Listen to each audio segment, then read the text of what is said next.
Hello guys, my name is Pradeep Kumar. I'm here with a very important and highly sought after video. Look, many graduate students have this doubt. Sir, we're not technical graduates. We're not B.Tech, BCA, M.Tech, or MCA, so can we pursue a career in IT networking? Quote.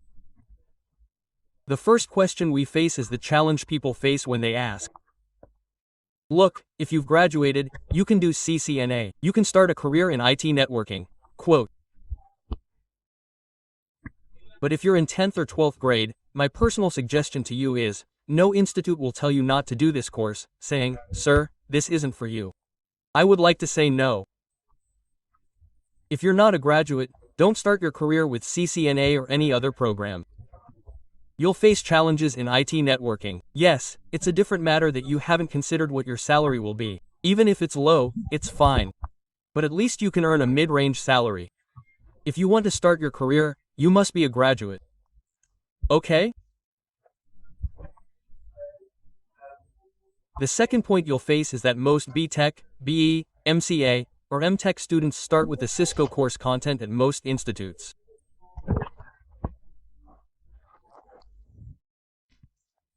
But the majority of candidates who aren't technical graduates can't understand it. So what should we do? At Networkers Guru, we've long ago decided that if you're paying someone, it's your right and our responsibility to ensure that you understand every program you do very well.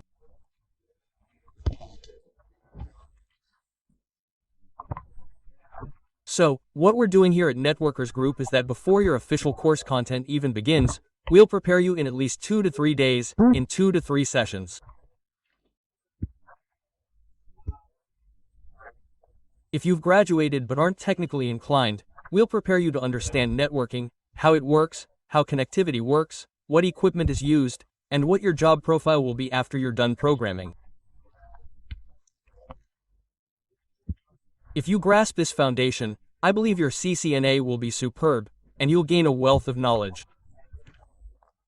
Before you understand any content, if you don't even know what it entails, what you're going to do, what your role will be in the industry, then what's the point of doing it?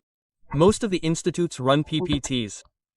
They don't care whether you're learning or not. The PPT was conducted on day 1, day 2, day 3, day 4, day 5. Okay brother, there's a batch of 50 to 60 people. Nothing is to be understood because there's no one-to-one interaction of the trainer with the individual student. Brother, I don't know who is ABC, who is DF, who is XYZ student, I don't know. My job is to come to the session and whatever I have to say, whatever PPT I have to conduct, I will run it and then leave. What are your doubts? It is definitely true that if 20 out of 40 to 50 students have doubts, then the doubts will not be covered at all. Because they cannot be covered in the duration of the session. So, I'm going to tell you this.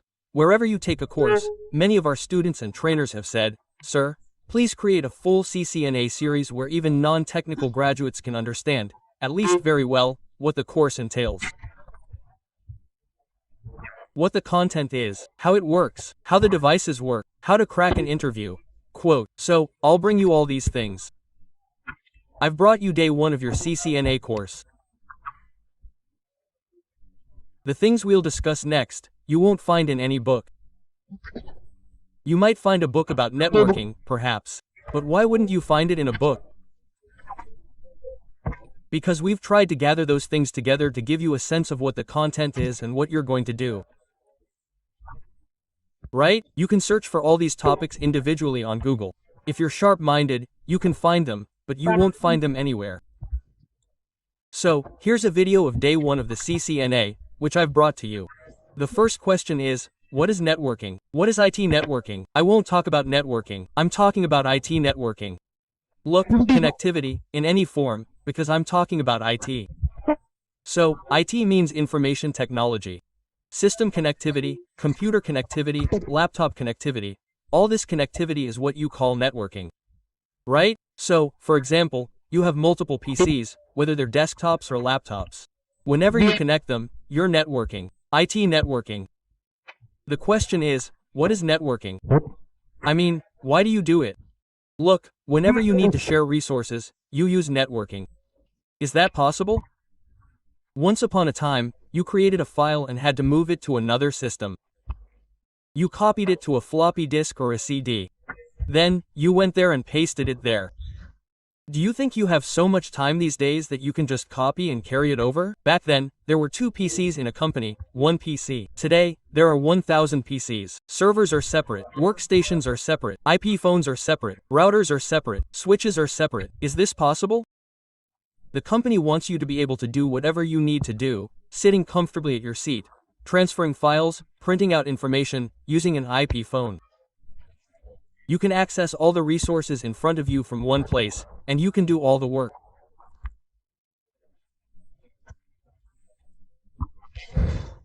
And this is only possible with the help of, I would say, networking through networking.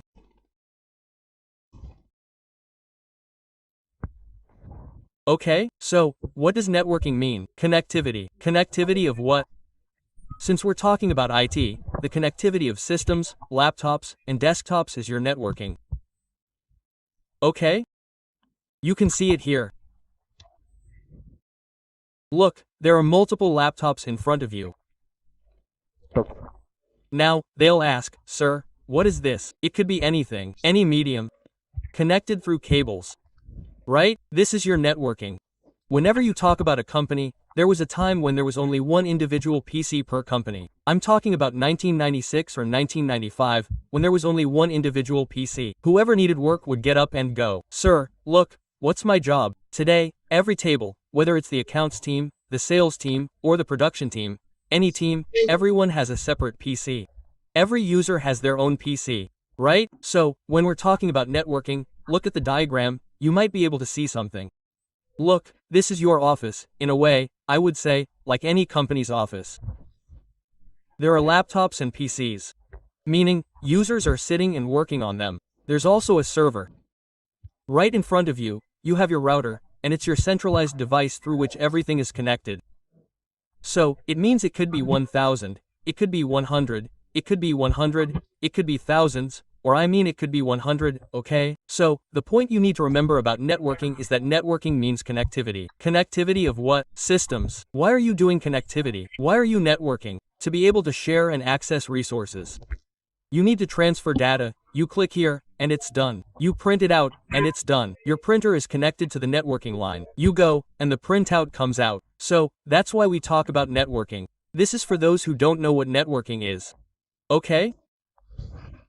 Let's take the next question. What are the equipment used in your networking? Okay, I'm talking to you from the very basics. Even if you don't know anything about it, it's meaningless. So when you talk about networking, connectivity, the first thing I've discussed with you is what you need. A PC. This is a PC. Can you network with individual PCs? It's not possible. What about networking? So, it means at least how many PCs do you need? PC 1 and PC 2. But of course, when you go into the industry, there are multiple PCs. There aren't 2 PCs. There are multiple PCs. How do you connect them? So, brother, whenever you talk about networking a computer, a laptop, or a desktop, the first thing you need is something built into it. What do you call it? Nick, the network interface card. What do we call it? A LAN card. So, your LAN card should be installed in it. Now everyone asks, sir, where is the LAN card? Look, almost all systems today have a built-in LAN card. You don't need to install one separately. If you can see this port, it means you have a wired LAN card. If the port isn't visible but you're able to connect to the internet, it means you have a wireless LAN card. Look, the point of networking is that you want to connect to the other end. What kind of connectivity will that be? Do you want wired networking or wireless networking? So, if it's wireless, this port won't be protruding. If it's wired, you'll have this port. But nowadays, desktops and laptops come with this port built into the motherboard. So, what do you need first? This PC should have a NIC card and a LAN card installed inside the PC. Okay, secondly, you take a cable from the LAN card of the 2 PCs and plug it in here. Connectivity is established. There's no problem. But does this happen in the industry? No, it doesn't. Are there only 2 PCs in the industry? No, there aren't. So, if there aren't, what should we do? You have a lot of pieces in front of you. PC 1, PC 2, PC 3, PC 4, PC 5. So how do you connect them? To connect them, you need a centralized device. One with multiple ports. And I'd like to show you this. Look, these are the devices in front of you. Which ones? One is a hub. The other is a switch. You can see the ports. What did you do with this port? You took a cable through this port. Okay, you plugged in the PC and it connected. Okay, you plugged in the PC and it connected. So, you can install equipment with as many ports as your hub or switch has. Okay, you can install as many pieces here. Now, the difference is, the first question is, what is a hub? What is a switch? Look, a hub is not an intelligent device. Okay? Okay, so, a hub is not an intelligent device. What does it mean that it acts as a central device? Data will continue to be transmitted to all the PCs you connect. There's no problem communicating PC1 with PC2. There's no problem communicating PC3 with PC4. There's a central device, a box that acts as a mediator through the cable. Your data is transmitted. But this device in front of you, the switch, you won't hear the word hub in today's time. Right? Hub, bridge, repeater. You won't hear these words in networking. This is old equipment, outdated. You'll see switches. Which companies? It depends. You can talk about Cisco. You can talk about Uniper. You can talk about Notel. You can talk about Avaya. You can talk about dealing. It could be anything. It depends on which company's switch you want to use. So, the switch itself is an intelligent hub. What it means is that the few restrictions you want to impose, the intelligence you want to see, are inherent in it. It doesn't exist in this. So, the first point is that nowadays, hubs aren't used anywhere in your industry. Right? Switches are used. Why are they used? Because they're intelligent devices. You can manage them. As for you guys, when you become network engineers, you can manage them. How can you manage them? We'll discuss that later. You can't manage this. It's plug and play. It's plugged in and it works. Now, many people ask, sir, it's great if you plug it in and it runs. Brother, it's plugged in and it runs. Imagine putting a horse in a race and it just keeps running. It's just running. It should know it had to run till here. When it crossed the boundary, it won the race, but it didn't even know it had won. He'll go to Bombay. So, there must be some restriction somewhere. So, this is plug and play. This is your intelligent device, a switch, which can be used in today's time. Since we're talking about CCNA, we'll talk about Cisco switches. Which switch models are available? What are the various components? We'll talk about that. So far, I've described the equipment I've built. First, I've told you what's needed in a PC. For networking, you need a LAN card. It's also called a NIC card. Okay? I've described a hub. You can use either a hub or a switch. If you want to connect more than 2 computers, if you have only 2 computers, then neither a hub nor a switch is required. Take 2 PCs, get a cable, and connect them with a cable. We won't talk about which cable is used right now. Okay, what is this server in front of you? So, brother, a server isn't something separate. A server is a high-end computer. Basically, it can have more RAM. The configuration can be high-end, the CPU can be good, and the storage can be good. It's the company's computer from where policies can be implemented for all the users and workstations in the company. Let me take an example. Look, there's an accounts person. There's a salesperson. Now, suppose you give permission to everyone. You can do anything. So, all the people in accounts, sales, and production are sitting around chatting all day long. No one is stopping you. What will happen? Your company's production will decrease because if they're doing something else, how will work be done? So, it means you've implemented policies from here. I'm giving you an example. The server has so many functions that the account team member sees the application they need on their desktop. The sales team member's software opens on their desktop. It's on their desktop. Beyond that, he can't chat or use the internet. These things shouldn't appear on his desktop. They shouldn't be visible. Just like everything is visible in your home, any application you install is visible. So, what did you basically do with all these policies?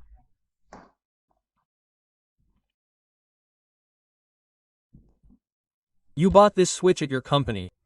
Okay, sir, you connected multiple pieces to this switch. These are PCs 1, 2, 3, 4, these are 5, and you installed server number 6.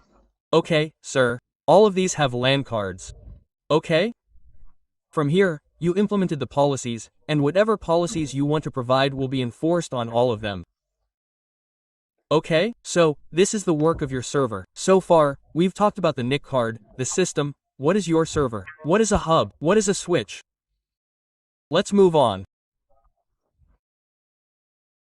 Now, what is a router? Look, whenever you visit, first, I want to explain a little bit about what a LAN is. What is a local area network? Look, whenever you have a company, there are hundreds of users. These are your users, PCs. If they need to communicate with each other, what will you install? You will install a switch to connect them. What did the switch do to each other? You connected them. This is your office in Delhi. Okay, so where did your switch come into use? This is called a local area network. When PCs are connected to each other at a single physical location, you call it a local area network. A local area network. A company has an office in Delhi. Where is another office of this company? Yours is in Bombay. So, there is a switch here too, and the users are connected to you. So what is this? Whose line is it? Mumbai's. So, one line in front of you is from Delhi. Look, another line in front of you is from Delhi and another line in Mumbai. There can be multiple lines. What's the problem? Your company has thousands of offices, so there can be 1,000 lines. No problem. Multiple lines can exist even at one location. That's not an issue. I want to communicate with them. So, to communicate, I need connectivity. I'll have to lay a cable. Is that possible, guy? Your company? Yes, sir. Start the cable from Gurgaon. Take it to Delhi. The air isn't yours. Your buildings aren't yours. The roads aren't yours. Where will you dig up the cable to get it? That's not possible. So, in that case, you need help from a service provider who already has cable laid. For example, Airtel, Tata Communications, your BSNL, Reliance, Jio, whatever you call them, they already have cable laid. So, you said, sir, give us connectivity from Delhi to Mumbai. We'll pay you whatever your monthly or annual charges are. Quote, okay, consider this the cable. This cable is yours. Okay. Where will that cable terminate? For example, there's a device called a router. That cable was installed on the router. What did the router connect to? A switch. You also have a router installed on this end. What did the router connect to? A switch. And whose job is it to provide router-to-router connectivity? The service provider. Your service provider will provide this connectivity. So what does this mean? When two lanes or multiple lanes need to communicate, which equipment will be used? The router comes into use. This router can be from any company. Cisco, Juniper, Notel, any company. I won't discuss it here yet. We haven't started CCN yet. We're talking about basic networking fundamentals. So what have you done here? This is your connectivity. You've explained the meaning of router. Whenever there's a need for connectivity between two lanes or multiple lanes, your router comes into use. You can see this picture of the router in front of you. Look, okay. Okay, so, we're talking about networking equipment. Next, let's talk about the firewall. A firewall isn't an essential part of networking equipment. There's no requirement to install a firewall. You've built your house. What did you do after building it? Yes, sir, you built everything with bricks and brickwork. You did all the work. You installed gates and everything. Are you asking me, sir, do you need to purchase a lock as well? What kind of question is that? If you want to protect your home from thieves, then buy a lock. Otherwise, don't buy one. What's the problem with that? Maybe your area is one where thefts aren't common. So, there's no requirement for people. But for your own safety, would you like to secure it? If you want to secure your LAN or WAN, you'll need to purchase this equipment. It's called a firewall. It's your firewall. Yes, which company's firewall do you buy? It depends. It's your choice. But what does firewall mean?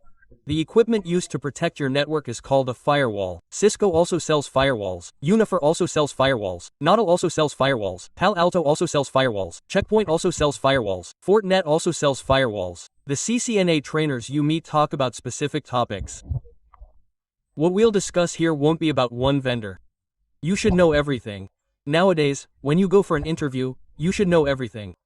No, tell him about firewalls. No, you should also know about the competition. Okay? There's a course called CH Certified Ethical Hacking. You want to hack someone's system. Why do you want to hack? That's illegal. Hacking is wrong.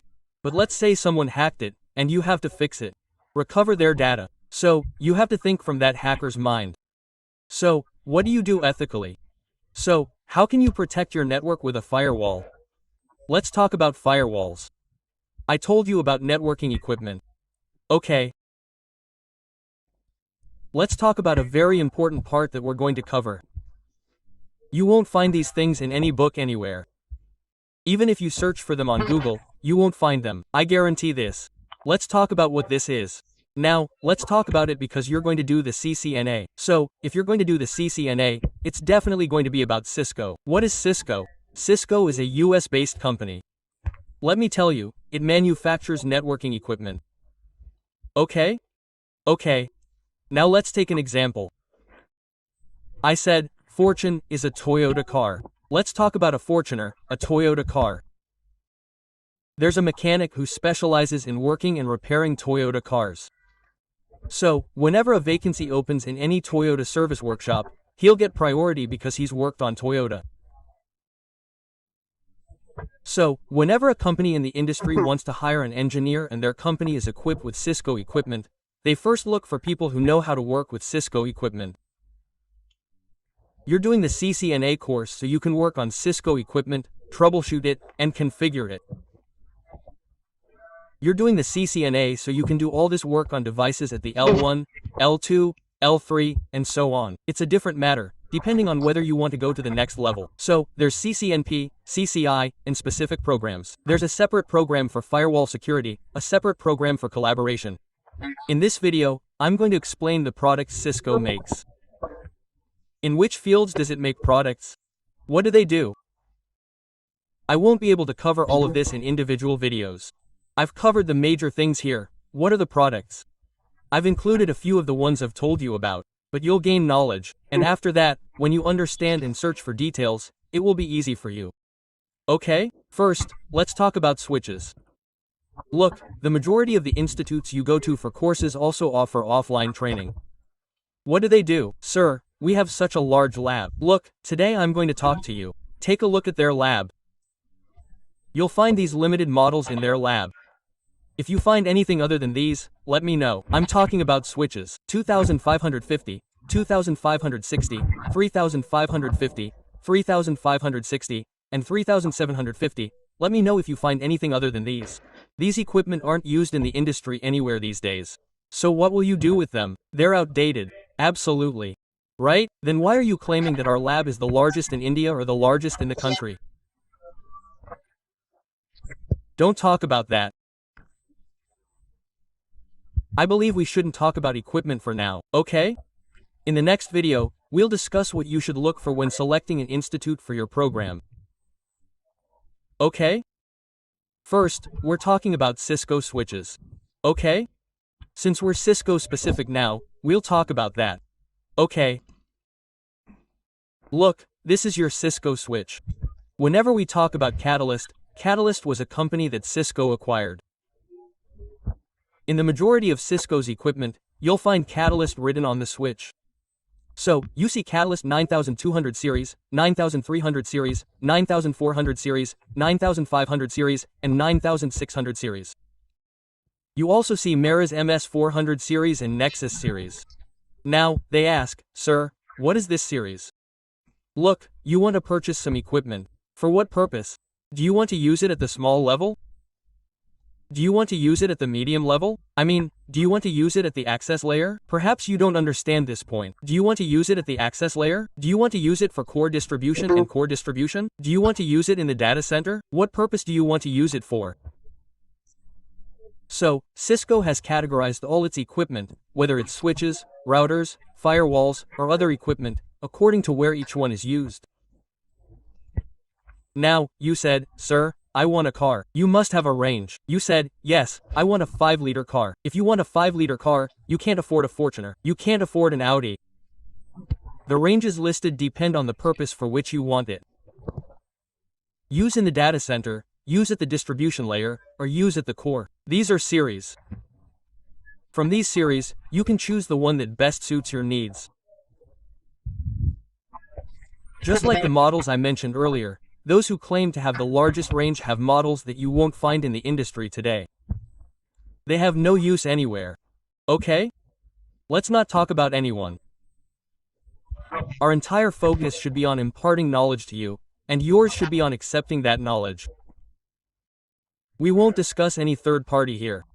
Okay, let's talk about routers. Your router is like that. I asked where a switch is used.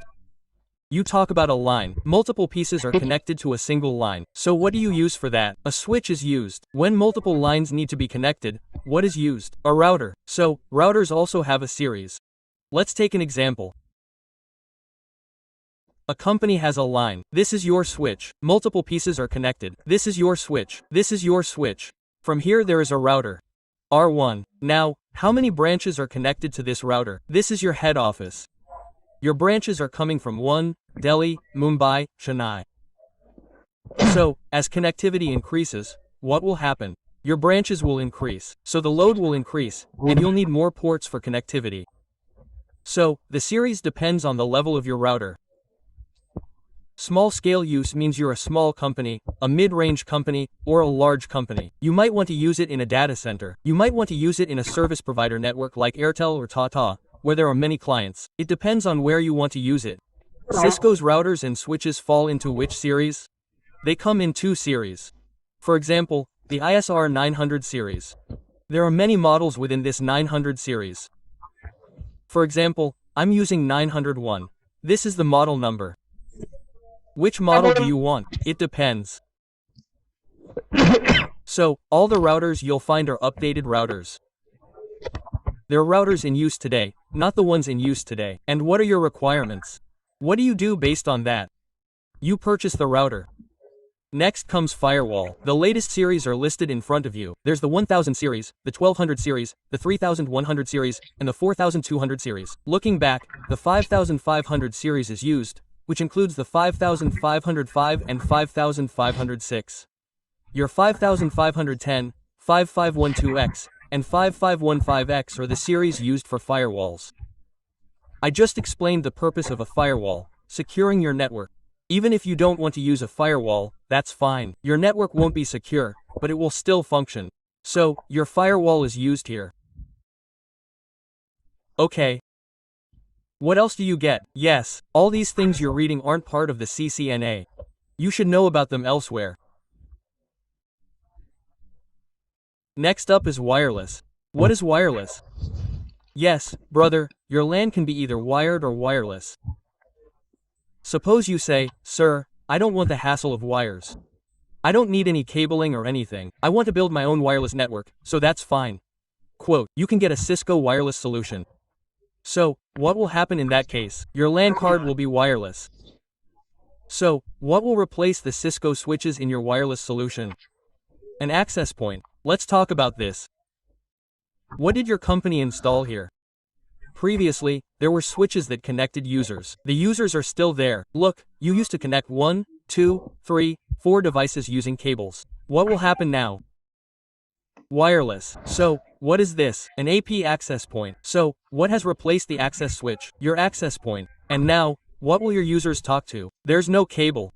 This is your connectivity, just like you connect to Wi-Fi. So what do you call this line? A wireless line. It could be a wired line, or a wireless LAN. You'll learn about the differences between a wired and a wireless line later. You'll see all your Cisco wireless equipment here. And there are many more, indoor and outdoor access points. For example, when you go to a railway station, there are wireless access points. When you go to an airport, you connect. You connect to the internet. So, through what do you get connectivity to all these things? Through access points. What do you have to manage access points? Wireless controllers. There are other things too. But right now, we're building a base for you to understand what's next. Okay. You'll hear something new. If you're new to Cisco, what is the Cisco collaboration solution? You often see people like our country's Prime Minister. You see, in Meet, they virtually inaugurate someone. If the Prime Minister of India inaugurates something made in Bangladesh, there's a big screen where their PM will be visible, and from your side, your PM will be visible. What will you do virtually? You will inaugurate it. So, let's talk about all these solutions, your IP phones. We talk about your unified communications. We talk about your contact center IVR solution. We talk about your meeting and conference. What are all these solutions of yours? Basically, what do they fall under? Cisco falls under collaboration solutions. So, Cisco doesn't just make routers and switches. What else does Cisco make for you besides router switches? It also makes your firewalls, switches, routers, collaboration solutions, high-end series routers. Cisco also makes many such load balancers. So, if I'm talking about products, there's a lot of equipment. You should know the majority of the equipment. What's your problem? Okay, lastly, we'll discuss this. Look, I'd like to give all the candidates who want to do CCNA a suggestion here. You can do CCNA from anywhere. If your knowledge base in CCNA isn't strong, there's no benefit in doing CCNA. You'll go to CCNP after that. If your CCNA base isn't strong, many people take CCNA as a very easy program. Sir, CCNA isn't that important. They do CCI. If your CCNA content, meaning your base, isn't good, you won't be able to do CCNP either. Okay? So, all the training institutes that claim that CCNA is nothing, I'd like to tell you that whatever you have, it's CCNA. If you understand packet flow, how does connectivity work? How does a device work? How does this packet flow? How does the packet flow from one PC to another, whether it's on a LAN or a WAN? I believe you can easily achieve a very good level in IT networking. So, this was our CCNA Day 1 content. I will bring this entire series to you, and it's not just for those who want to do the CCNA, it's for everyone involved in networking, even those who have done the CCNP. You've done the CCNP, right? It's possible you haven't reached your desired level. We'll discuss each aspect in detail here. So, these 30 to 35 videos will appear in a playlist in the future. We'll be developing it with great effort. I encourage you to stay tuned to the Network Guru YouTube channel, which has just been activated. We've been releasing good videos for some time now, so please keep watching. Thank you so much.